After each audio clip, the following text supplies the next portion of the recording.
Hello and welcome to This is the Way. My name is Richard Kim. And I'm Justin Tewald. This podcast is brought to you by the Hong Kong Ethics Lab. Richard, it's a change of setting for me because usually when we're recording, for whatever reason, it'll be morning in Hong Kong and evening there. But this time, in order to accommodate our guest, it's late at night for me. In fact, it's past my bedtime. So yeah, we'll see how well I hold up. That's right. It is morning for me. And so I think at one point, I noted that I usually am the person who's speaking late at night. And so I use that as an excuse for some of the more incoherent parts of what I say. But I don't have that excuse. And I've noticed I still say certain things clumsy. So I guess it turns out it's not the time of day after all. But right, it is quite late for you, Justin. It's a little bit past your bedtime. So I hope you'll be able to survive this little chat. I have to say it is harder for me. I mean, my attitude is I'm a morning person, much to the chagrin of my partner. So I'm just in general sunnier in the morning, more convinced that all is well, thinking probably with most of our conversations, I'm more optimistic. Actually, this one was quite fun. Yes. Well, what have you been up to lately? How's work been going? Work has been going well. So we are doing this like in September, meaning, or at least for me, I guess both of us, we started teaching again, or I'm not sure if you're on a sabbatical or something Yes. like that. Okay. Yeah, I'm teaching a course for honors. I often teach classical Chinese philosophy. So just discussed the Mois. So that was fun. And state of nature argument in Mozi, which we should at some point do an episode on. I think it's really fascinating. And absolutely. So teaching, and I enjoy teaching a lot. Yeah. How about you, Justin? How are things going over there? Good. I've just gotten through a very busy period and in which I was giving a series of talks at various places here in Hong Kong. But I did want to mention this conversation I had with a sinologist. I think he's at Hong Kong Baptist. And he told me that he was both wowed and depressed because he had put some old Taoist text that's considered kind of apocryphal. It's not considered a truly canonical Taoist text known as the Wenzi and Wenzi. And it hasn't been translated very well yet. So, and he himself works on the text very closely. He's been working on, for a good deal of his life, and it's a hard text to read. He put some of it into Chat GPT to see how well it would translate the text. And he said it was pretty good. Like, it's obviously not at that point where I think we would know if Chat GPT could translate classical Chinese text so well that you don't need an expert to go over it and correct for errors and that kind of thing. It's definitely not there yet. But still, the sort of thing that he said would have taken him days, there were some puzzles it was able to sort out pretty quickly. In like 5 seconds. Yes, exactly. Yeah. Wow. That got me thinking because, as you know, since you sometimes suffer through this reading group that I do, right? I've been reading old historic iterations of Chinese language for a while now, classical, medieval, literary Chinese broadly construed. And I take a lot of pride in, I'm definitely not capable of just picking up any old historical text, no matter what the topic, and making sense of it. Certainly not poetry, for example. But it's taken me a long time to get to the point where I can read certain philosophical texts, certain genres of philosophical texts, as well as I do. And I have to say, I'm with this sinologist. It kind of depresses me that maybe AI will be able to do the same thing even more efficiently. I take some comfort in the thought that, well, it still needs to be corrected. Actually, quite often it needs to be corrected. So it's not like you can set aside the experts entirely, And so there's some consolation in that, I suppose. The other thing, though, is when you get a translation from a large language model, it's basically giving you a pretty narrow English interpretation. And I think it will always be the case that those of us who actually went to the trouble of learning the language will better be able to appreciate the connotations, the kind of multiplicity of meanings, be able to appreciate the fact that the one English word which the large language model chose was just one among many that might be alluded to in a particular passage. So there's still a lot that we who've spent a lot of time learning these languages have going for us, despite the fact that artificial intelligence seems to be catching up. Well, there's often a background framework or some implicit assumptions being made, sometimes philosophical assumptions when you do translation work. Yes. And so the AI will have to do that because necessarily everyone has to. But then the AI is not operating with that kind of awareness. Whereas you, as a good translator, you'll be thinking about that. And so you can make note of it. And when you publish your translation, I'm sure you put footnotes in, right? Yeah. Noting that you could have gone in different directions. But this seems to make the best sense of the text and given the other things being said. But yeah, I guess I was thinking that when with the AI, I mean, when you do translate, one thing you do is you try to see how certain, like, let's say, classical Chinese characters were being used in other texts or different phrases, right? How they were being used. And so that's how you kind of also explore what the best Yes. translation is. But the AI can just do that instantly. And just with the right database, it can just go through hundreds of texts, right? Like in a Yes. second. And whereas a human being will need to like at least pop open the text document or get the physical copy and then look through it and think about it. So the power and the speed with which Yes. an AI program can do it is just astounding. So maybe, I mean, ultimately it's still good, right? Because a good human translator can now make use of this and then kind of maybe get a head start. Kind of like this is what I heard programmers are doing. They're using AI. They're still they need to adjust things, but they can do this faster, you know? And that's not necessarily a bad thing, but yeah, are you sympathetic to like those chess players, you know, like Gary Kasparov? I think he was the first world champion to lose, right? To was it Deep Yes. Blue? I'm not Deep sure. Blue. Yeah. Yeah, I did wonder, like, I'm sure he's talked about it since in interviews, but what he felt, you know, when he realized computers are better than even the best humans. And that's always going to be the case. I wonder if he Yeah. felt weird or, yeah, of course, he spent maybe even more time than you working on his chess than you have on classical Chinese, you know? And Yeah. It was all he did. That's right. Well, first of all, for what it's worth, competitive chess is still thriving, right? yes, So which is just great. yeah. So In fact, apparently chess is doing even better than I think it used to, which was a little surprising for me because I thought chess might die out when computers became better than humans. But yeah. I think actually more people play chess now than at that time. So what that also shows me is chess is such a human activity as well, that it's not about just, you know, obviously we know we won't be better than the computers, but it doesn't matter because we're still enjoying the game and the practice of it and the activity. So even if computers write better philosophy papers than us, I think we've talked about this in the past. I think we'll still do philosophy. We're going to still ponder the deep questions and Yes. free will and whatever, you know, issues about ethics and so on. Yeah. Yeah, it's too late for me. I've got the disease. I've got the bug now. So it's not enough for me to have answers given or to know that some sort of simulation of understanding is being produced by an artificial intelligence somewhere. I've got to understand for myself. So Mhm. yeah, I Right. suppose there's a sense in which, for me anyway, and I suspect for a lot of others, philosophy will continue even if large language models or other sorts of artificial intelligence do it well. Hmm. But I do still have this I think kind of an existential angst about the fact that in some sense I become useless if artificial intelligence can do it just as well as me or even better than me. And speaking of uselessness, that just so happens to be the topic of our discussion today. Hmm. So today we have a guest, a scholar of classical Chinese philosophy, who's known for his work on Mozi, the philosopher you mentioned earlier, early consequentialist philosopher, but also for his work on Zhuangzi. And Zhuangzi thematizes uselessness. The text itself often talks about uselessness, and that's precisely what we're going to discuss today. Yep. And I really enjoyed this conversation, and we really get into some fascinating passages with Chris Fraser, and thought he offered some really great insights as well. Yep, we had a lively discussion here late at night in Hong Kong. You'll hear more of it after the intermission.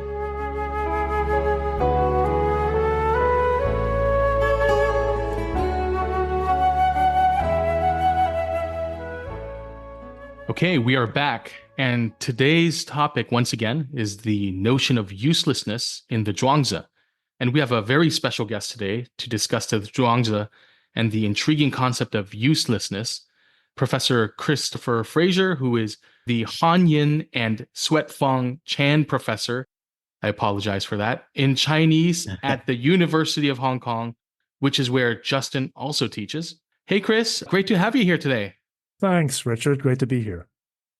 Yeah, so Chris is the author of numerous books, influential ones, including some books on Mozi. He's done very important work on Mozi, late classical Chinese thought.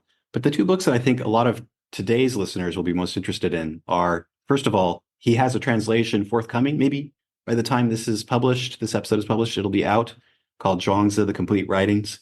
And the focus for our conversation today will actually be a book called Zhuangzi, Ways of Wandering the Way. And the passages that we're going to discuss pertain most directly to chapter 8 in that book.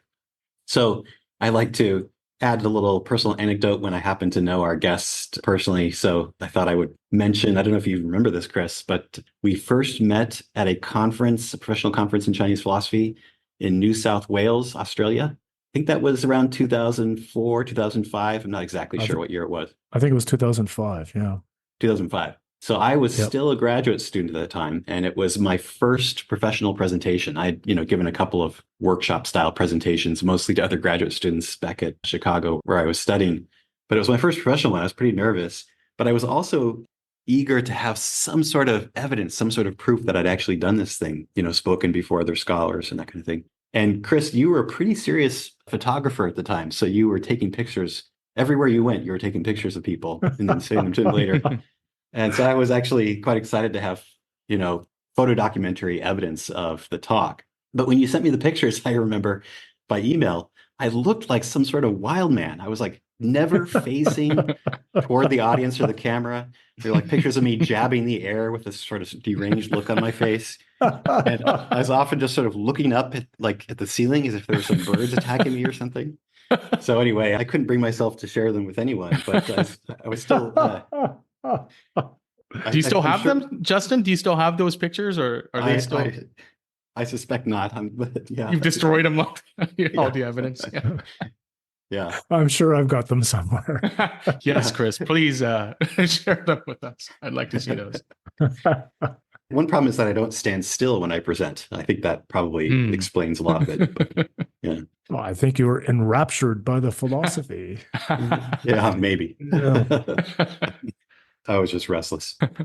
All right. So anyway, our theme for today is uselessness, and in the Zhuangzi, which is a recurring theme. We often find it throughout the text. It's one of those, few people would dispute that it's not just a passing remark that some people try to overemphasize. You often see references to the uselessness and to the use of uselessness in the Zhuangzi. And Chris has an intriguing interpretation of the concept, which we will explore today by examining two passages.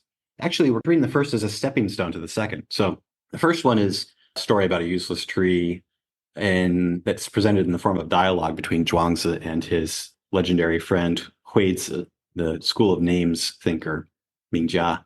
And that is a pretty good representative of a number of passages on uselessness, useless trees in particular.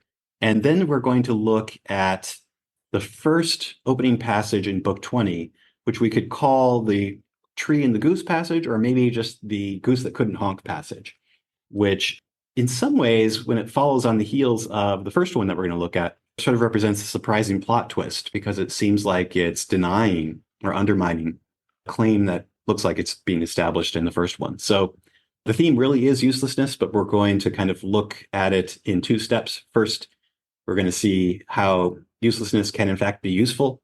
And that's the first passage we're going to look at. And then we're going to look at this surprising plot twist where the story of the goose that couldn't honk undermines our confidence that it's so useful to be useless. Okay, so I hope that gives listeners some sense of what's in store. And we'll start with that first one, with Zhuangzi recommending uselessness to his friend Huizi. Okay, so this is Chris's own translation of this passage from Book 1, and I will read it. Huizi said to Zhuangzi, I have a big tree that people call a stink tree. Its trunk is too gnarled and knotted to apply an incline, its branches too curved and crooked to apply a compass or set square. Were it growing right in the road, a carpenter wouldn't give it a glance. Now your words are big and useless, rejected by everyone alike. Zhuangzi said, Are you the only one who's never seen a wild cat? It crouches down to lurk and wait for prey. It pounces east and west, leaping high and low. and then it falls into a trap and dies in the net. But now a yak, it's as big as clouds, hanging from the sky. This creature is able to be big but unable to catch rats. Now you have a big tree and are troubled that it's useless. Why not plant it in the land of nothing at all, in the wilds of vast emptiness, and hang out doing nothing by its side, or meander about, falling asleep beneath it? Its life won't be cut short by axes. Nothing will harm it. There being no use for it, how could any distress come to it? Thank you, Richard. So before we get into the heavy-handed philosophical stuff, let me just make one point about the passage that didn't actually strike me, even though it probably should be obvious to a lot of people, until just earlier this afternoon when I was looking at commentaries. So you might notice that Zhuangzi says, he first talks about this wildcat. There's some controversy about what kind of animal this is, but I think wildcat is perfectly defensible. I think, isn't it Cheng Shenying who offers that interpretation? But one of the traditional commentators does anyway. And then it compares it with the yak. Now, in passing, Zhuangzi mentions that the yak is very big, but unable to catch rats. Why is it mentioning rats? Well, because it's contrasting the yak with the wildcat, right? So the wildcat seems like it's pretty skillful, right? It's able to crouch down and lurk in wait for its prey. If you look at the commentaries, they sort of mention that its prey are these little creatures that run around. So you're basically supposed to picture things like rats and mice, I think.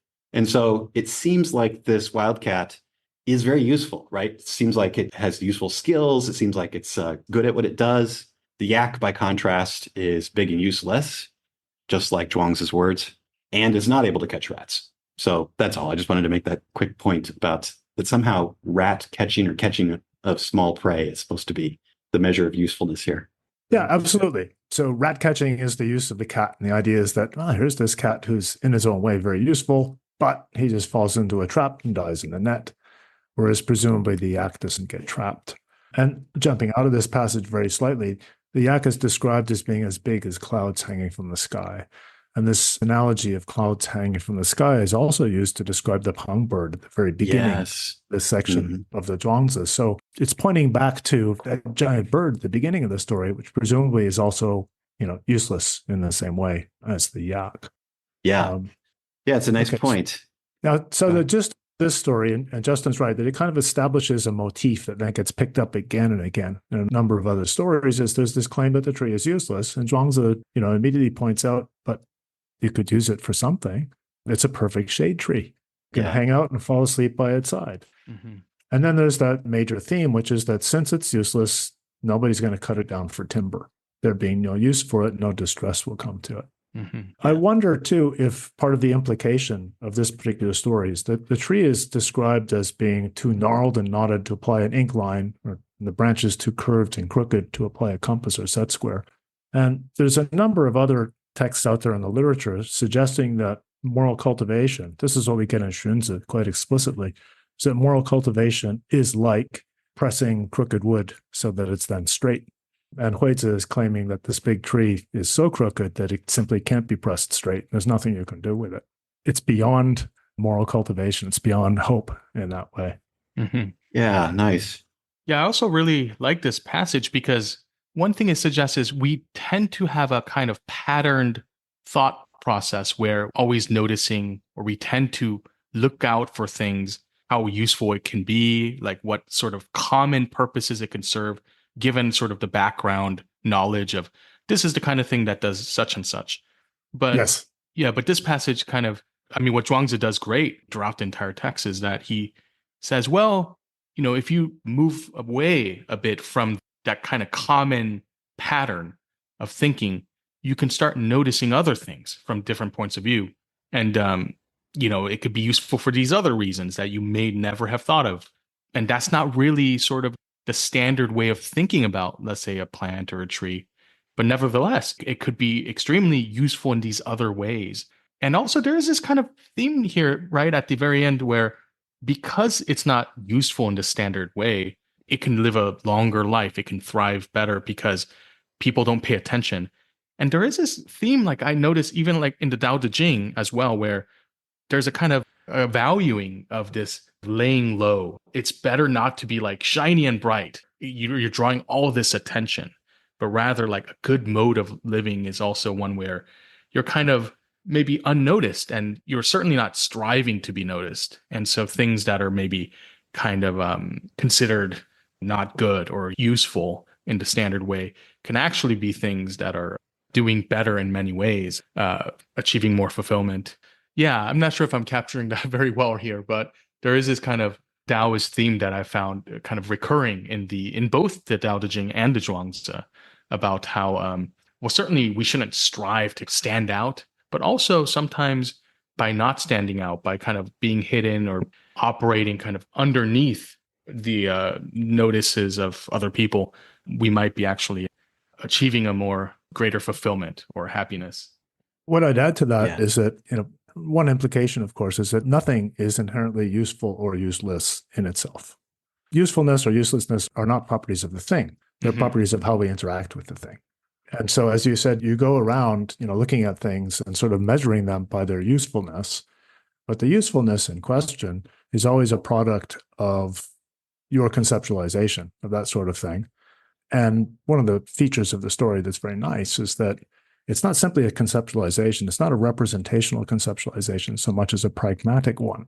It's specifically tied to what you're going to do with that kind of thing. And the idea is that, okay, this is the sort of thing that we do such and such with.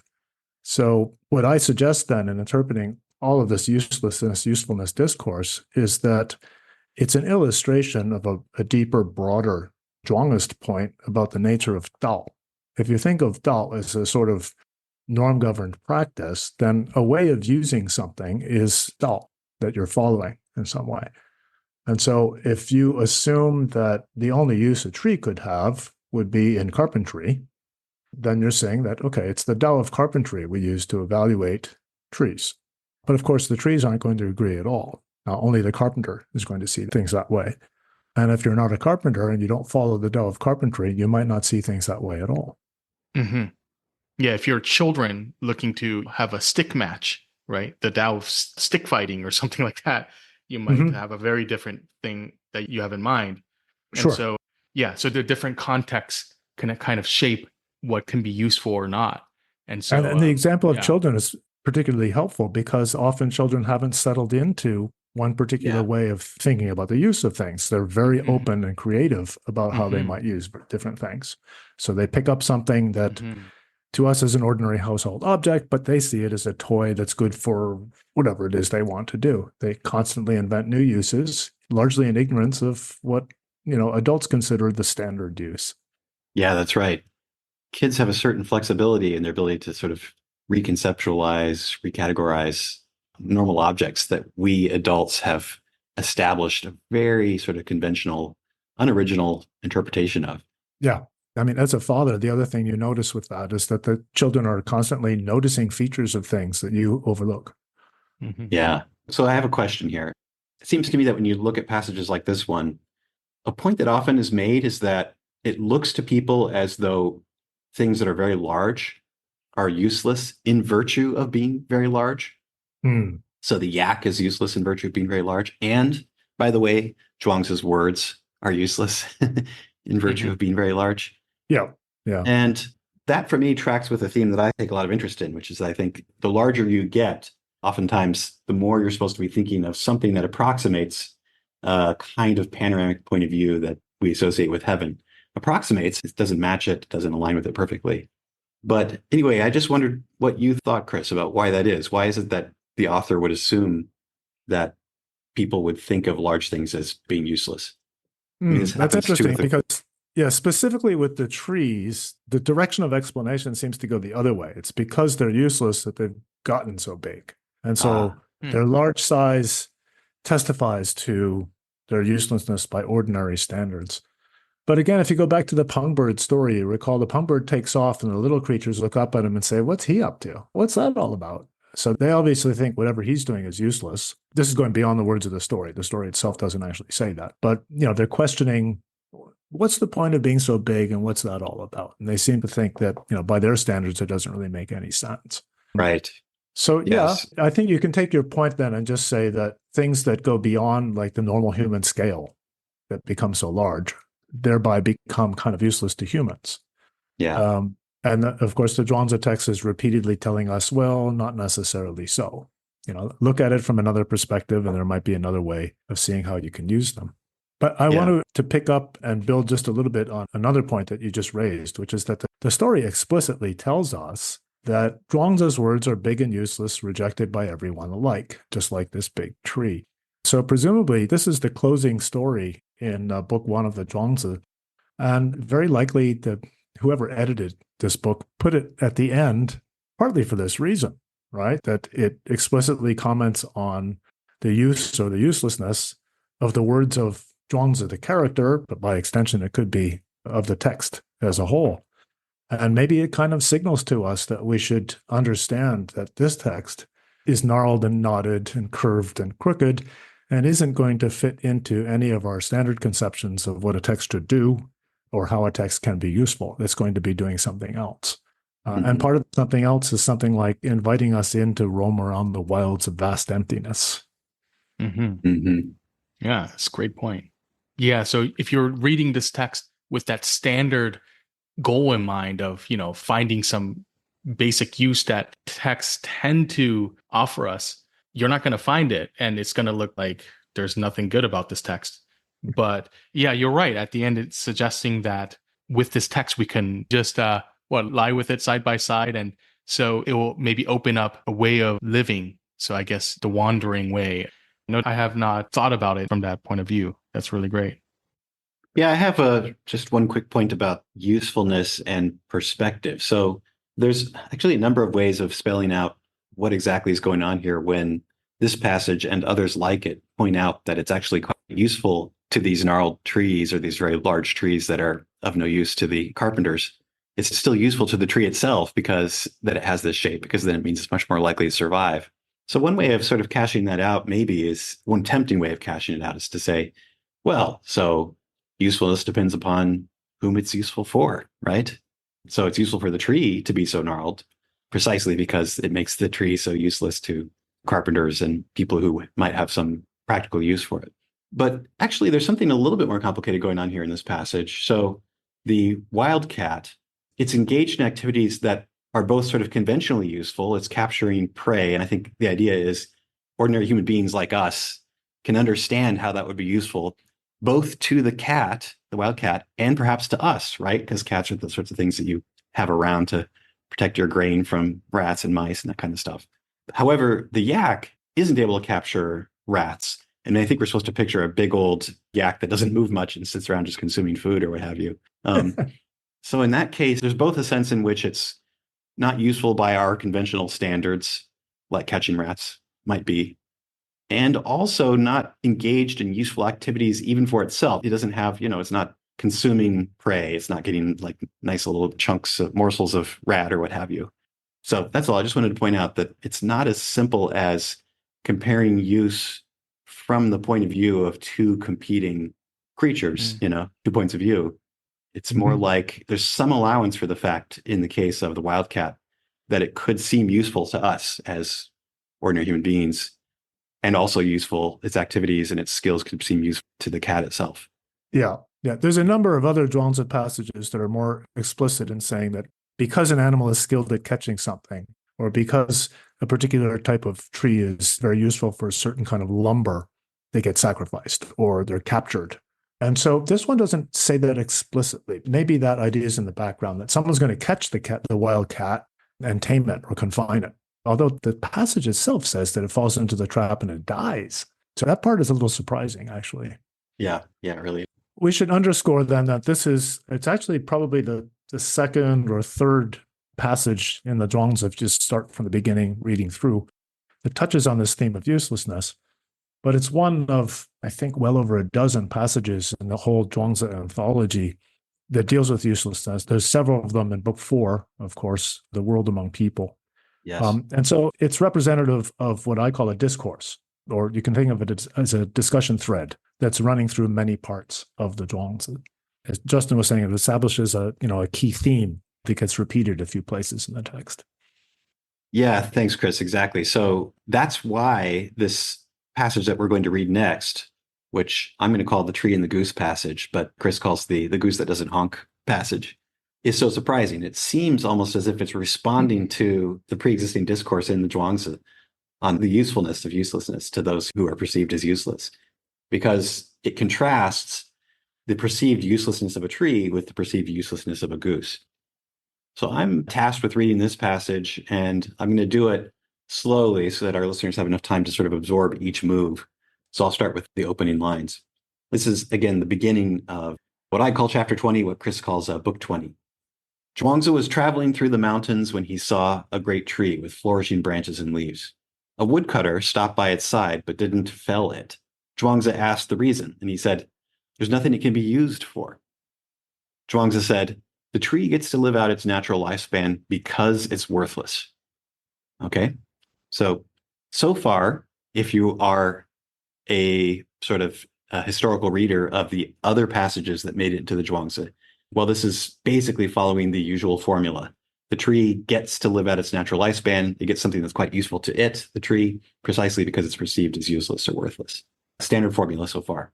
But then here's the twist. The master emerged from the mountains and lodged for the night at an old friend's home. The friend was delighted and ordered a servant to kill a goose and cook it.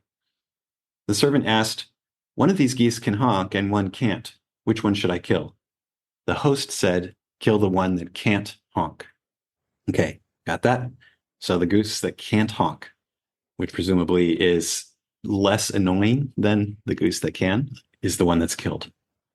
The next day, Zhuangzi's disciples asked him, "Yesterday, the tree in the mountains got to live out its natural lifespan because it was worthless. Now the host's goose died because it was worthless. Where would you position yourself, sir?" Zhuangzi laughed and said, "I'd position myself between worthy and worthless. But a path between worthy and worthless only resembles the apt approach without being it. And so you won't avoid entanglements that way." I'm just going to read those two lines again because there's a kind of surprising move here. So it seems like at first Zhuangzi is initially saying, I take neither side. I position myself neither on the side of the worthy or the worthless. So what he says is, I position myself between worthy and worthless. But then he goes on to add another kind of qualification, I think, or caveat. He says, but a path between worthy and worthless only resembles the apt approach without being it, without being the apt approach. And so you won't avoid entanglements that way. All right, I'll continue. If you ride along with the way in virtue, drifting and wandering, on the other hand, that's not the case. Without praise or criticism, now a dragon, now a snake, transform along with the times, without stubbornly committing to a single direction, now above, now below, taking harmony as your measure while you drift and wander with the ancestral source of the myriad things, thinking things without being thinged by things. Then how could anything entangle you? This was the norm the divine farmer and the yellow emperor followed. Divine farmer and the yellow emperor being these sort of legendary figures from ancient times. So basically in passage I've just read, the little bit I've just read, the text paints a picture of these supremely flexible, adaptable agents, capable of being now a dragon, now a snake, transforming along with the times. And what it's going to do next is paint a picture of much less flexible agents that don't seem to be so adaptable. So I'm going to read that little bit next. As to how the myriad things actually behave in the customs of human relations, right? So we're talking about customary human relations, conventional human relations. On the other hand, they're not this way. Joining leads to separation, success to ruin, honesty to frustration, honor to criticism, endeavor to loss, talent to scheming, ineptitude to cheating. How can we take anything for certain? It's sad. Students, remember this. Make your home only in the way and virtue. The way being Dao, that term that whose Mandarin pronunciation Chris was giving us just a little bit ago when he was talking about ways of doing things. And virtue is De, another important term in this text. Yeah, so the plot twist, if I could sum it up, I'm just going to sort of state the obvious, just to make sure we're all on the same page here. By we, I mean us and the listeners, is that it looked like being conventionally useless was actually quite good or advantageous for the purportedly useless entities like the trees. But that didn't actually work in the goose's favor. So the students press the teacher, they press the master on this very question. And the master says, he makes a very interesting, sort of offers a very interesting reply.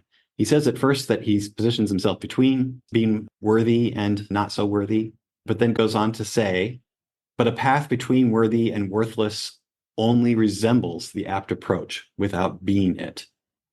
And so you won't avoid entanglements that way.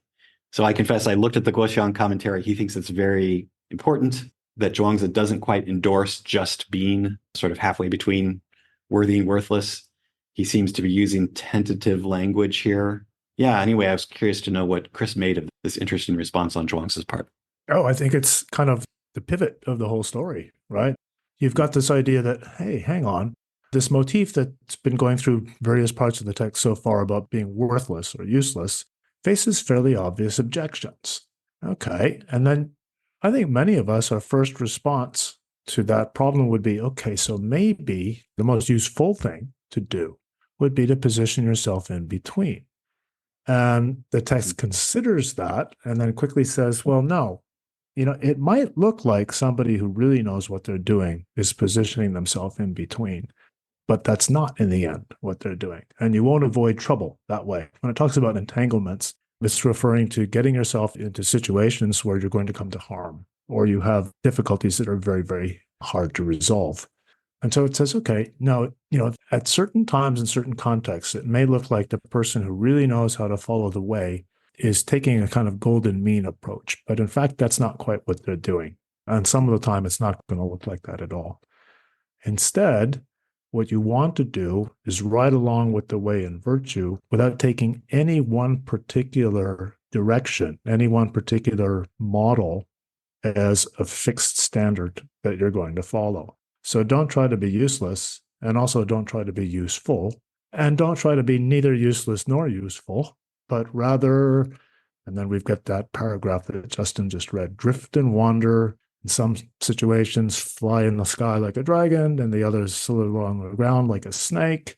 Transform with the situation without committing yourself to just a single direction. Now, it's interesting.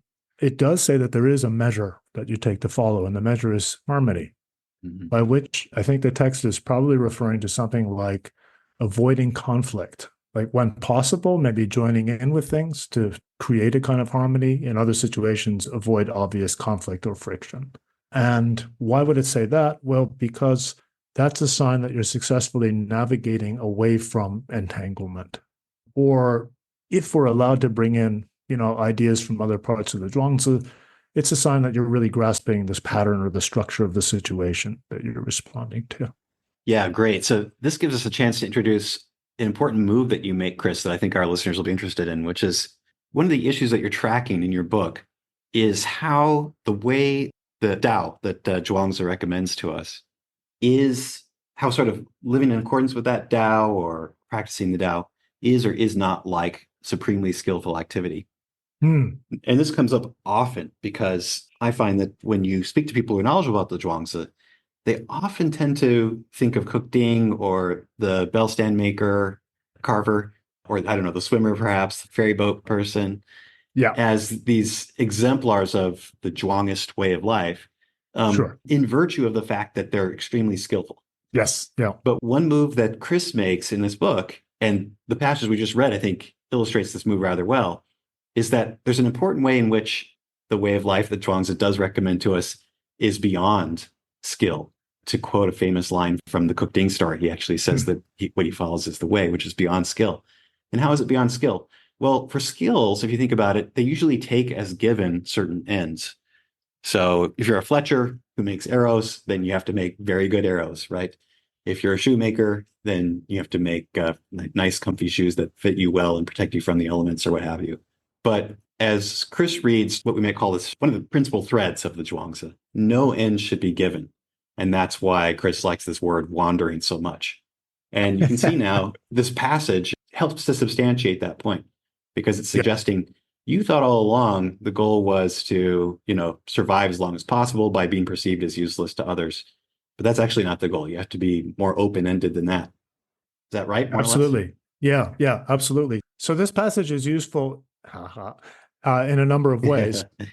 One way that the passage is informative is it shows us that all this talk of worth and worthlessness, or use and uselessness, has actually indirectly also been talk of Dao, of the way, right? Because the passage segues very smoothly from this question of, should you be worthy or worthless? Where should you position yourself with respect to those sorts of judgments?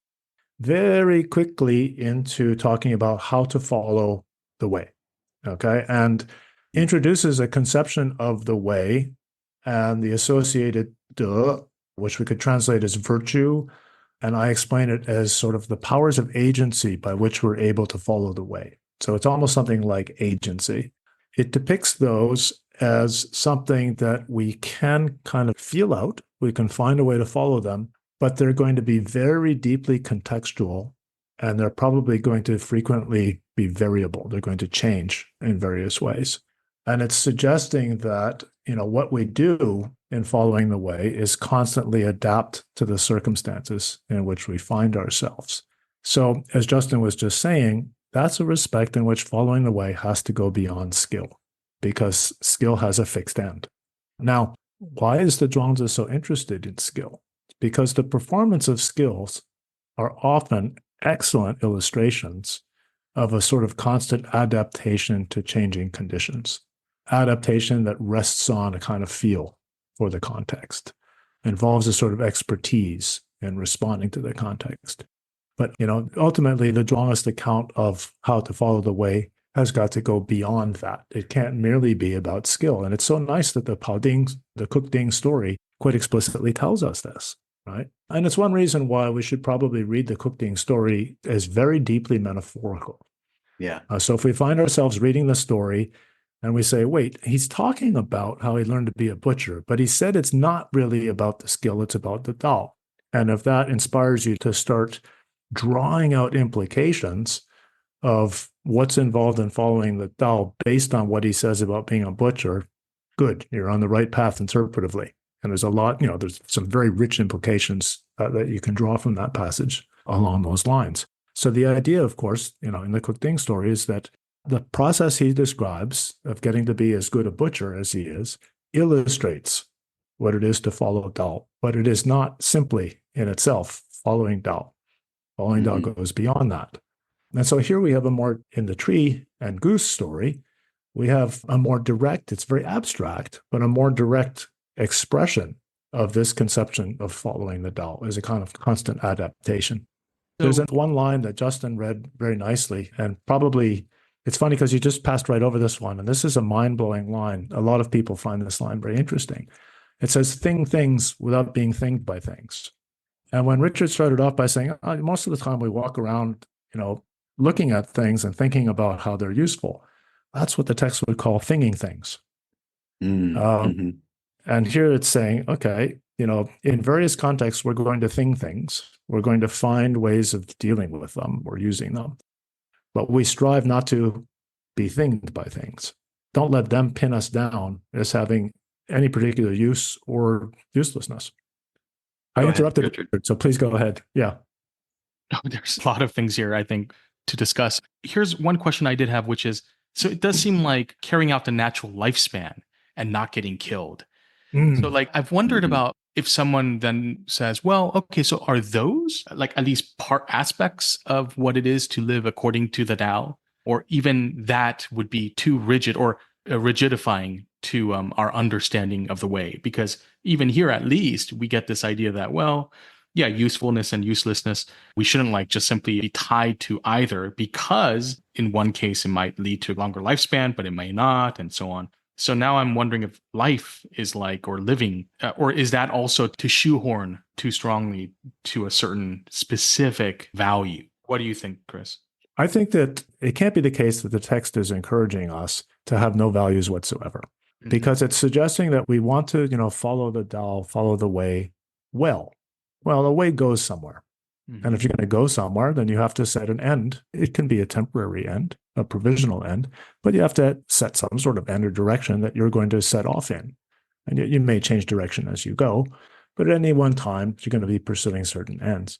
And you can translate those ends into the idea of a value. So I think the text assumes that we have a number of default values. And there's a passage or two in the Zhuangzi you can find that sort of spell these out. One of them is living out your lifespan. The other is taking care of your parents, protecting your health, a number of things like that. And the idea is that, okay, that's your default. Now, you could imagine a situation in which you would give up the default.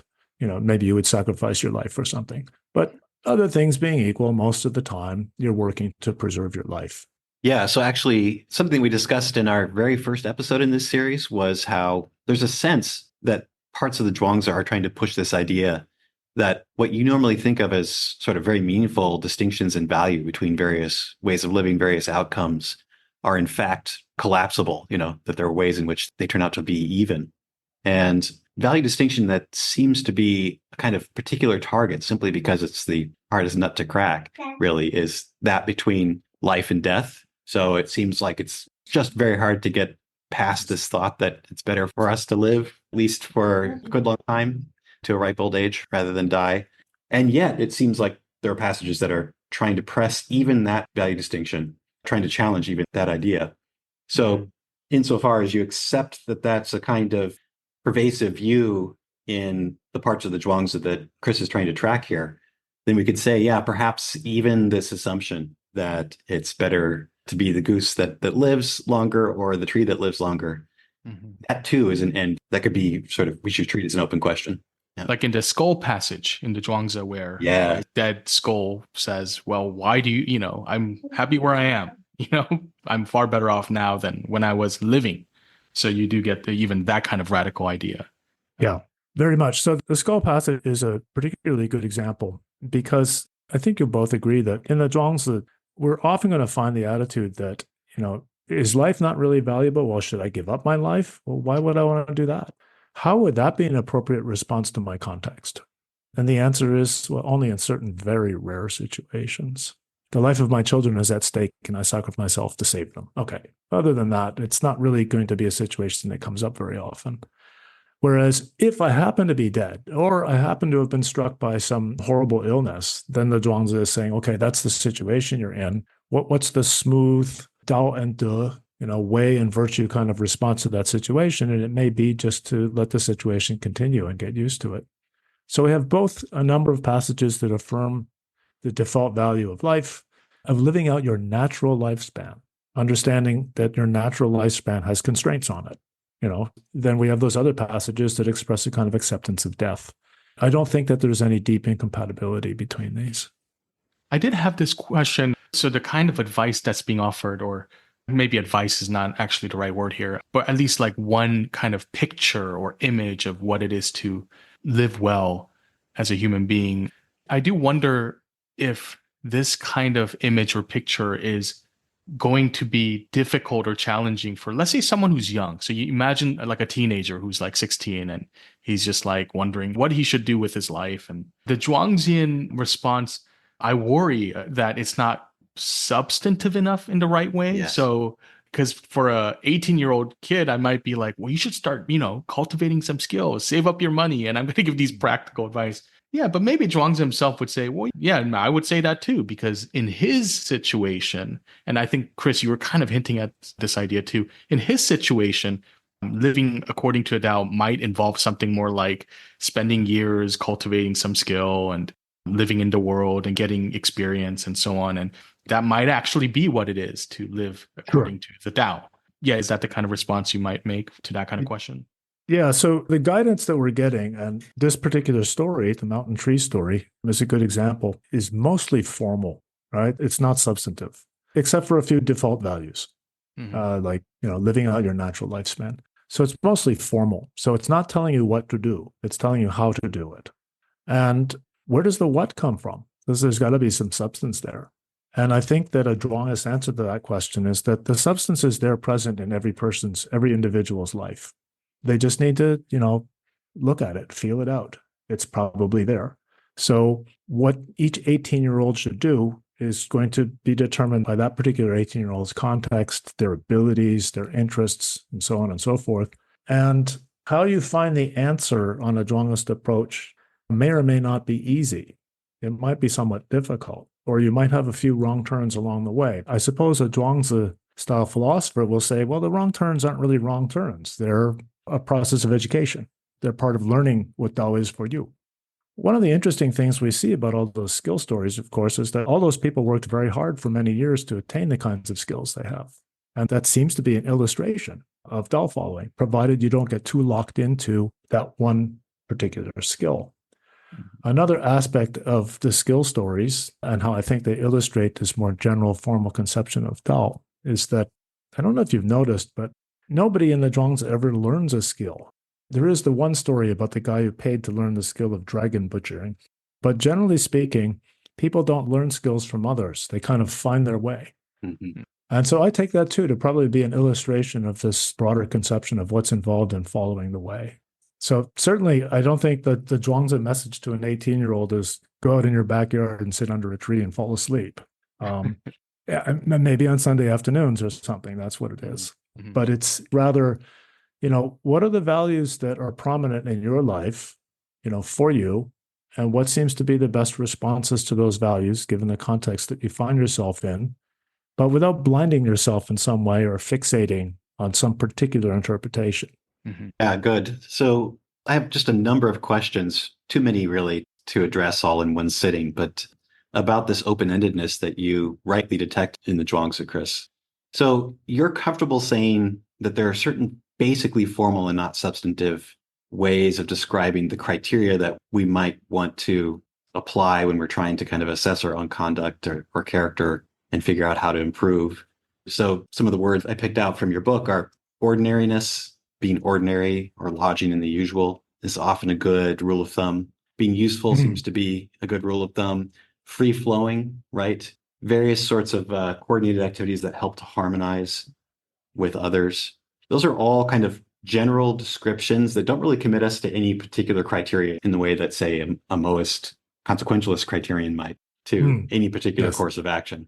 So that flexibility, of course, has lots of advantages. So it seems like if we're skillful already, so if we have some practice already, some ability already in a particular domain of activity, then yeah, we're probably better off just relying on instinct and sort of unselfconscious habits and that sort of thing. And so it's good for us not to worry too much about whether we're getting it exactly right, not worry too much about following a particular decision procedure, applying a highly specific success criterion to our activity. That part I think I can see and a lot of people can understand. Also, there are times where we just want to, in specific contexts, revise our aims or our ends.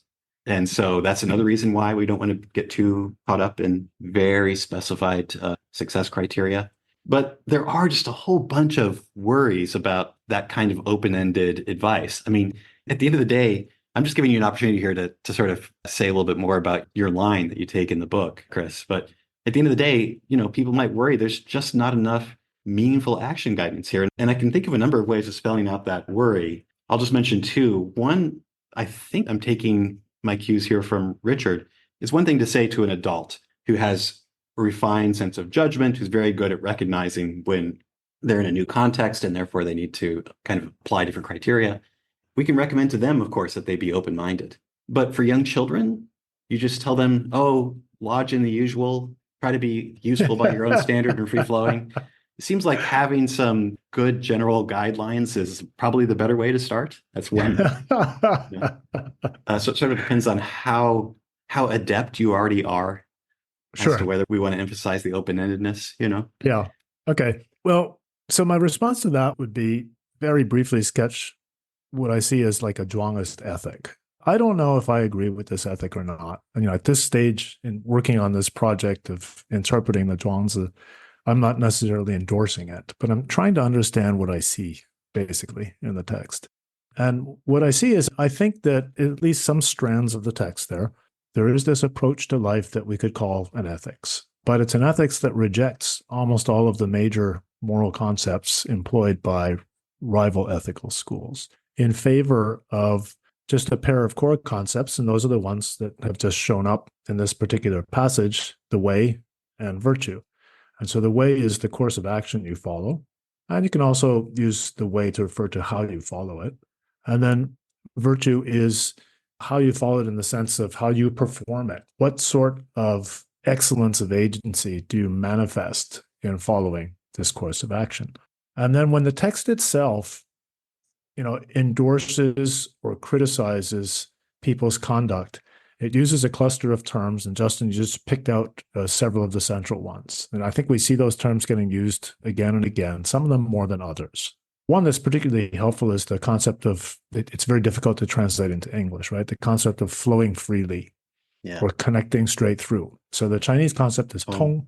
And this is one of those interesting concepts where in Chinese, the meaning is obvious. Everybody uses it all the time. It's used to refer to, for instance, flowing prose. If you write very well, we say that your prose flows. 顺畅. They don't use the word tong, but we use 畅. But if something you're saying doesn't make sense or doesn't flow, we can say 不通. So you can see how that's a natural way of talking about following the Tao well, right? If you're following a path smoothly, then you are tong, you're free flowing. Okay.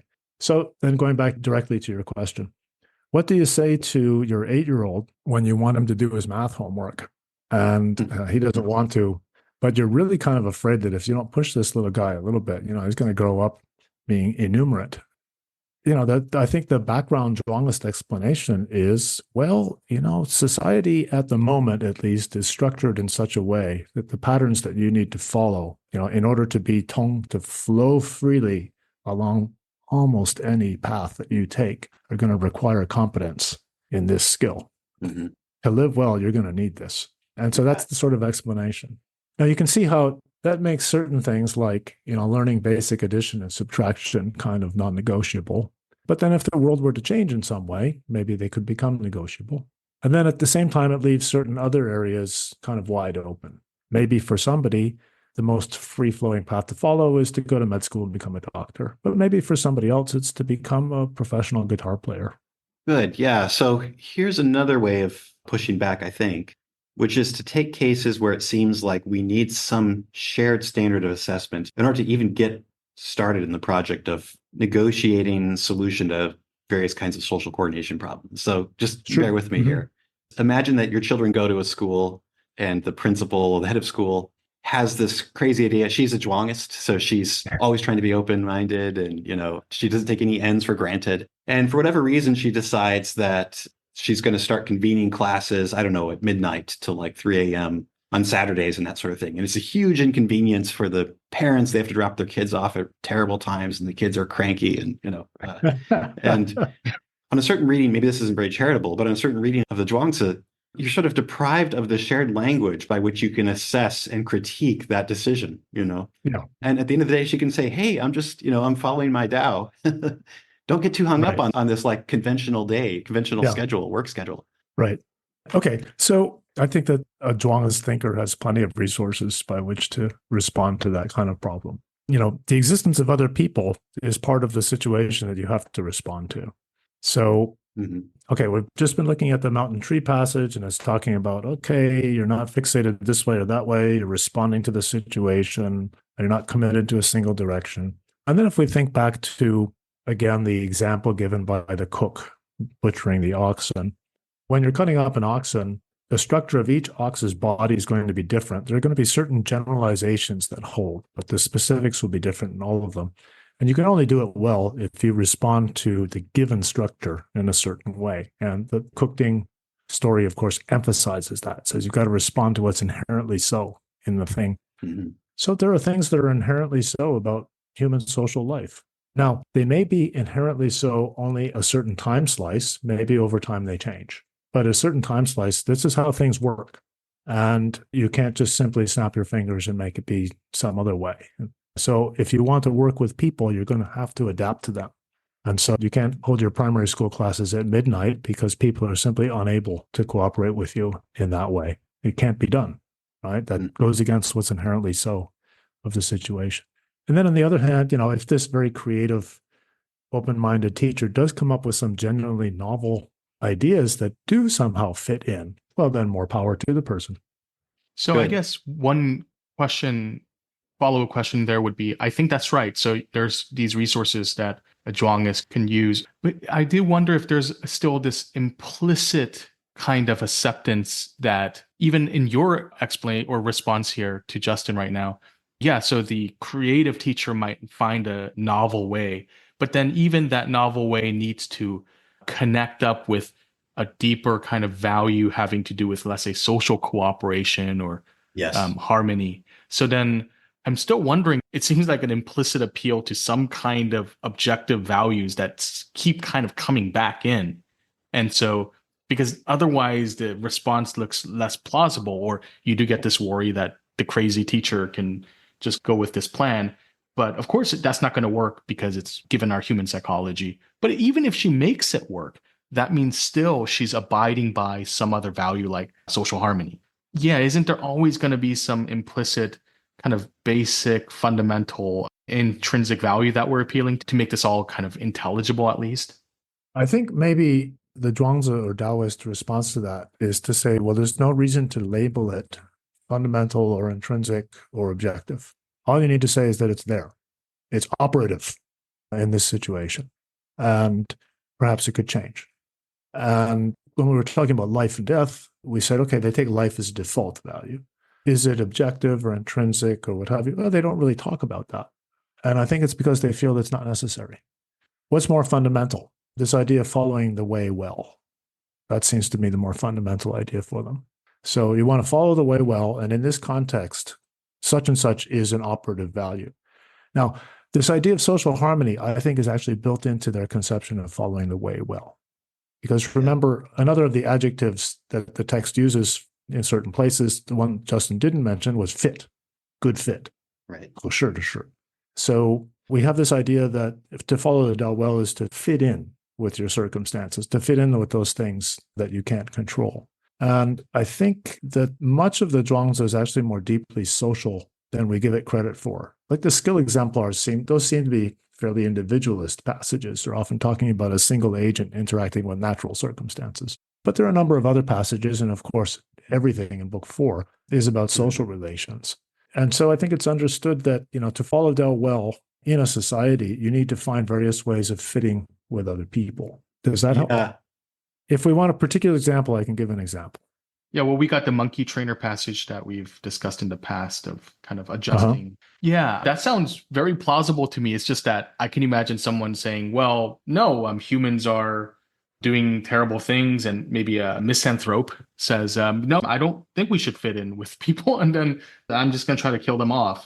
But of course, intuitively, we think, well, that's not fitting in with other people, which is true. But then unless we think that there's some higher principle, or I guess I'm not sure what reason that person has not to do that, because he's rejected the view that fitting well is a good value. And so then would the Zhuangzi say, well, you're in error in that case? And if he does, then seems like you're appealing to something that is more like a universal value that he ought to be abiding by. And then we're back into this kind of question. Okay. So you seem to be asking me, what reason can the Zhuangist thinker give to someone who rejects the Zhuangist thinker's position to show them that actually they should accept that position? At least in terms of fitting well, which seems like such a, I agree with it. Yeah. But even that, someone could reject it. Someone who just thinks, well, he's bent on just destruction. And so I'm not sure without arguing something like, well, no, he's getting something wrong. But then that doesn't seem like in the spirit of the Zhuangist worldview either. Okay. So I think that the skill stories illustrate what it is to get something wrong from a Zhuangist perspective. So if you hack up the ox and the pieces are all, messy, you're getting something wrong. If you dive into the white water to swim down the river and you come out all bloodied up, then you're getting something wrong. So if you perform, various actions in a way that's not smooth and free-flowing and doesn't fit well with your circumstances, then you're getting something wrong. But beyond that, I think that from the Zhuangzi perspective, there isn't much more you can say about what it is to get something wrong. That if you're going to follow Dao well, you won't do it that way. If you do it that way, you're not following Dao well. And that's all you need to say. Now, might there be people out there who just reject this whole picture and they think, well, I don't see why following Dao well requires me to adapt to other people or to take them into consideration in any way. I'm just going to, walk all over them or just kill them, get them out of my way. Then, okay, well, no ethicist has anything to say to that person, right? They're rejecting every ethical standpoint, and no ethical theorist has any way to persuade them. And I think that in the Zhuangzi, they have kind of an explanation of what that sort of person is like. And it comes up in the third story in book 4 of the Zhuangzi, The World Among People, where this fellow named Yanhe is assigned to be tutor to a vicious crown prince. And he discusses with the mentor, what he can do to try to educate this crown prince and lead him to become at least a somewhat better person, so that eventually when he takes power, he won't be really dangerous to everyone. And, the mentor, among other things, offers the analogy of a tiger trainer dealing with the tigers, very, very carefully and manipulating them in various ways so as not to present a risk to himself. And I think that by extension, the suggestion is that at a certain level, dealing with this vicious crown prince is like dealing with a tiger. That person is not attempting to follow Dao in the way that Zhuangists think about it. And so we're not really addressing that person as a fellow performer of this shared social Dao. Rather, they're something more like a tiger. Another way you might describe that is to say that the kind of De, the kind of powers of agency involved in following the Dao in the Zhuangist way would lead you, to cooperate with other people or find a fit in dealing with other people. And if you have someone who just doesn't see that at all, absolutely rejects it, and that person is putting themselves in the position of being something like a tiger, something like a monster or a wild animal. Mm-hmm. And in that case, that in our dealings with them, we will treat them that way. We will acknowledge that their powers of agency are actually different. Mm-hmm. Yeah. So just to kind of recap for our listeners, as I see it, Chris, you kind of made 2 moves there in response to Richard. Uh-huh. So we're looking for resources in the Zhuangist ethical, meta-ethical picture, as you understand it, to answer these worries that Richard was pressing. And you pointed to 2. One is we can take cases like this tyrannical, ruthless ruler and say, okay, well, he has, for all intents and purposes, roughly the same moral status as a tiger, so we don't have to try to negotiate or harmonize with him any more than we would a tiger.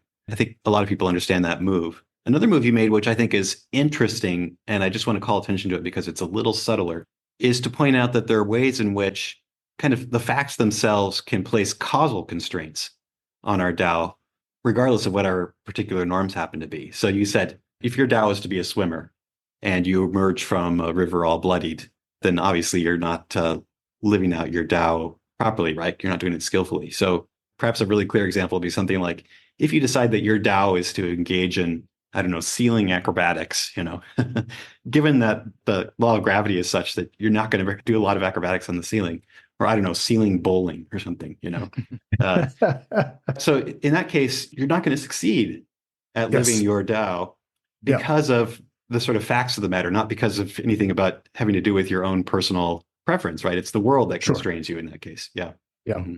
Yeah, absolutely. So going back to Richard's question, someone who thinks, okay, I'm at least partly persuaded by the Zhuangist picture here, there's something within that picture to say to that person by way of explaining why you should attempt, to develop certain sorts of smooth relations with other people who you can see is sharing the kind of powers of agency that you have.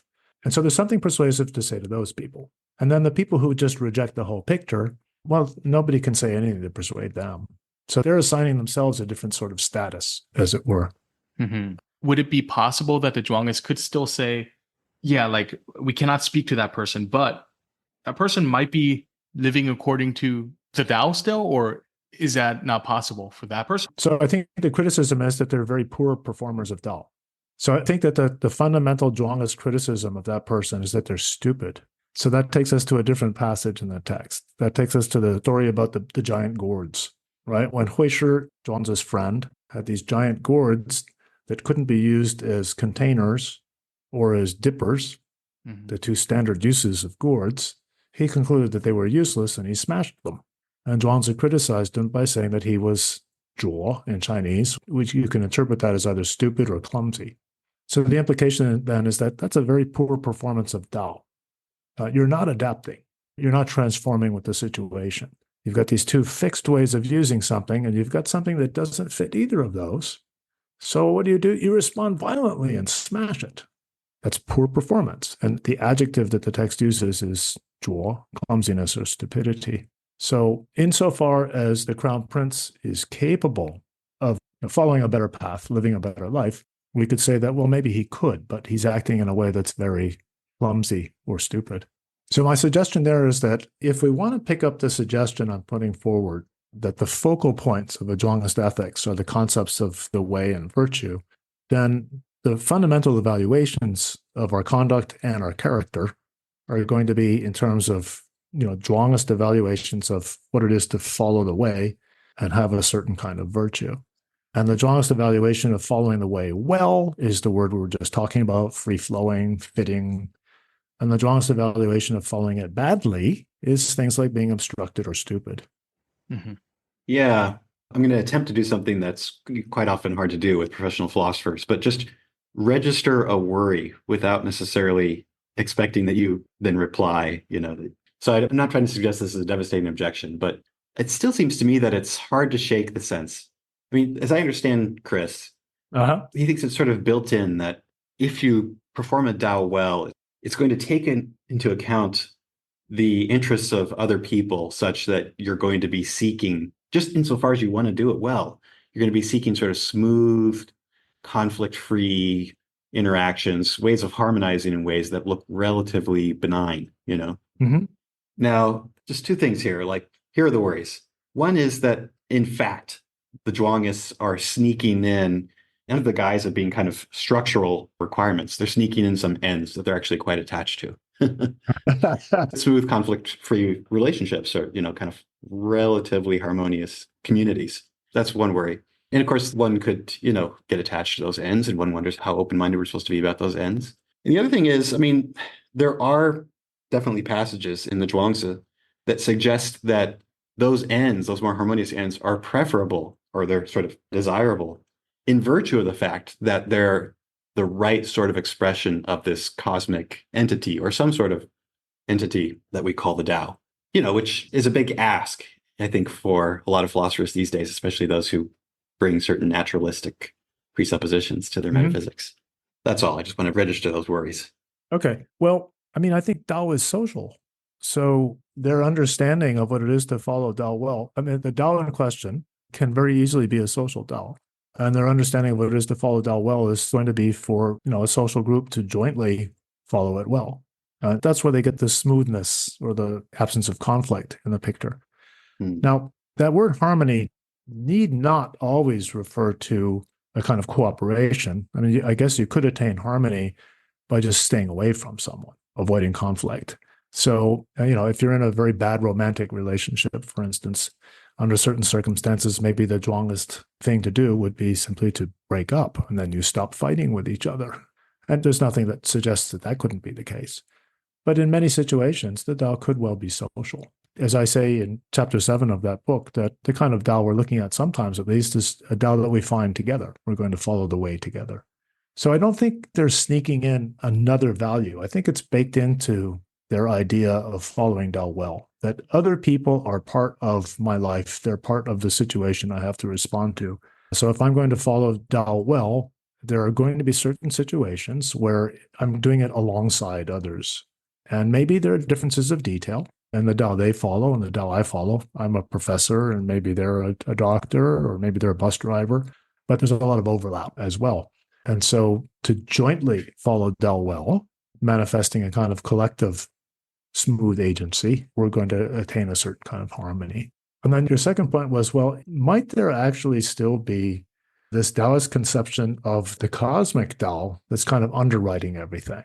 Mm-hmm. And in the Zhuangzi, it's hard to come up with one compact answer to that question. In the Dao De Jing, the Laozi Dao De Jing, most of the time, it seems that they are fixating on a particular conception of Tao, a cosmic Tao that sort of drives everything along. And the right way of life is the life that conforms to that in some way. And certain parts of the Zhuangzi seem to suggest that as soon as you try to articulate that position, conceptually, you're making certain sorts of mistakes. And other parts of the Zhuangzi seem to emphasize that the Tao is plural. So it wouldn't be this one thing. Is there a respect in which even the plural Tao somehow are tied back to this more fundamental cosmic Tao? Parts of the Zhuangzi never mention that. Others seem to suggest that they are. And in fact, the mountain tree story has that one line in there about fu you hu wan wu zhi zu. So to drift and wander along with the ancestor of the myriad things, the ancestor probably is the cosmic Tao, right? Mhm. And what's going on there? Well, the flow of the cosmic Tao just is all those causal constraints that you mentioned. I mean, maybe among other things, but minimally, it's all those causal constraints.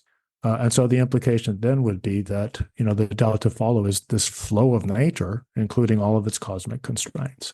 To be honest, I think that idea is pretty much picked up and shared by many later thinkers. I think that there are hints of that idea in people like Zhu Xi and Daizhen. Mm-hmm. Absolutely.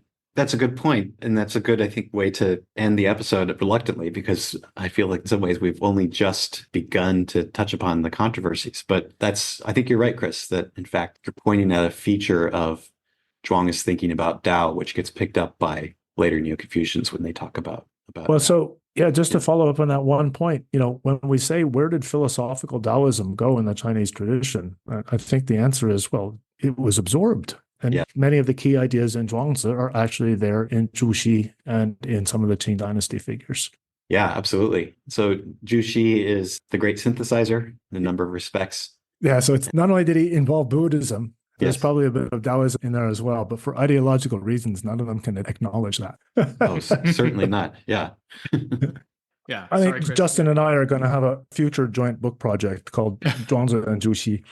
Yes. The Zhuangist roots of Zhu Xi. Yes. Yeah. Well, that sounds great. Yeah. I mean, as Justin just mentioned, I do feel like we just kind of scratched the surface here. And we probably could talk, obviously, for many more hours. But I think this seems like a good place to wrap up a little bit, even though it seems a little bit like we're kind of artificially cutting it off. But, thus is life. I am in charge of asking Chris the one historical text that he would like to recommend to our listeners. This is a common question we often ask our guests. And say a bit about why you recommend this particular. And I told you I'd offer two, right? So one is, so it depends on the listener and it depends on their level of interest in Zhuangzi. So if you have a lot of familiarity with this text and you're kind of interested in what are these writings responding to, or what's the world of thought that's the background for some of the ideas in here, then I would say try to learn about the Xunzi. Read a few works about the Xunzi to learn about what's going on in that text, because to a large extent, the Zhuangzi writings are engaged in a kind of dialogue with the sorts of ideas that we find in the Xunzi collection of writings. Mm-hmm. So that's one possibility. And then the other is that, well, if you're quite interested in Zhuangzi and the sorts of ideas you find in the Zhuangzi, thanks to the wonderful efforts of Richard Lin, we can now offer you the chance to learn about the historically most influential and important follower of the Zhuangzi, and that is Guo Xiang. Because Richard John Lin has published a translation of the Guoxiang, a full translation of the Guoxiang commentary on the Zhuangzi. And it's wonderful to dip into that. And Guoxiang's ideas are a little different from some of the stuff in the base text, but they're very, very interesting. They're quite difficult, I'm afraid to say, but they're fascinating in their own way. And the obvious next step, the next thing to look at if you're interested in the philosophy of the Zhuangzi. Yes, I recently purchased Richard Lin's new translation, and it is quite large also. It's massive. It's massive. Physically, in many different ways. But it's very exciting, actually. I hope I have a chance to read through that. Great recommendations. I have to say, as the kind of philosopher who sometimes retreats to the later tradition precisely because he doesn't have the patience to worry about the eclectic nature of the early texts, to worry about the fact that there are certain parts of the Zhuangzi that pull in one direction as opposed to another. I really recommend the Guoxiang commentary, which Richard Lin translated, precisely because he gives a coherent, systematic reading of the Zhuangzi in a way that I think the original text doesn't allow. So for the philosophers who like coherent, systematic readings, as I do, I think it's Guoxiang is very gratifying. I've been following Guoxiang's commentaries, I think, basically from the very beginning, as soon as I started reading the text in classical Chinese. So you find them useful? Yes, absolutely. Yeah. Well, thank you for those excellent recommendations. I'm glad now that we have a recording of Chris Fraser recommending Xunzi that will be preserved for all posterity. I remember he said a few dismissive things about Xunzi over the years. So I'll treasure that. And I guess we'll call it a day and say that was the way for today. And we'll see you next time. Bye, everyone. Bye-bye.